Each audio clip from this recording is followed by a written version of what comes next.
पावसाळ्यात वाढणाऱ्या कीटकजन्य आजार जसेच डेंग्यू, मलेरिया, चिकुनगुनिया तसंच गढूळ आणि दूषित पाणी पिल्यानं अतिसार, कावीळ, गॅस्ट्रो यांसारख्या जलजन्य आजार होत आहेत.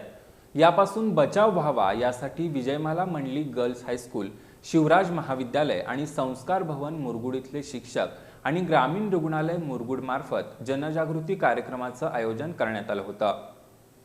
डॉक्टर प्रवीण कंदाडे वैद्यकीय अधीक्षक यांच्या मार्गदर्शनानुसार महेश जाधव आरोग्यसेवक यांनी माहिती देताना सांगितलं की या डासाचा डंख छोटा असला तरी धोका मोठा असून डेंग्यू पसरवणारा एडिस इजिप्ती डास प्रामुख्याने साचलेल्या स्वच्छ पाण्यात अंडी घालतो.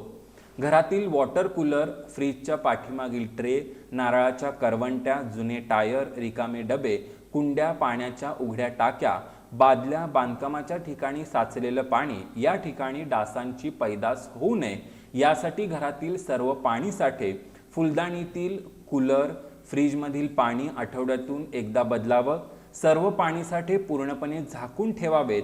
अतिसार, गॅस्ट्रो, कावीळ हे आजार दूषित पाण्यामुळे होतात. त्यासाठी नेहमी उकळून थंड केलेलं पाणी प्यावं, हात साबणानं धुवावेत आणि बाहेरील उघड्यावरील अन्न खाऊ नये असं आवाहन करण्यात आलंय. तसंच टीबी, कुष्ठरोग आजाराबाबतची लक्षणं, उपचार आणि काय काळजी घ्यावी याबाबतची माहिती दिली. वरीलप्रमाणे मुरगुड शहरातील नागरिकांनी या आजारांबाबत योग्य ती खबरदारी घेऊन लक्षणं दिसली तर ग्रामीण रुग्णालय मुरगुड, तुकाराम चौक इथल्या बाळासाहेब ठाकरे आपला दवाखाना आणि कापशी रोड इथल्या नागरी आरोग्य वर्धिनी केंद्र इथं संपर्क करावा असं आवाहन मुरगुड नगर परिषद आणि ग्रामीण रुग्णालय यांनी केलंय. या कार्यक्रमात सौभाग्यवती भारती सुतार, मुख्याध्यापिका, सर्व शिक्षक, आरोग्य सेविका रुपाली सासने, आरोग्यसेवक संकेत रानमाळे, संकेत चिंदके उपस्थित होते.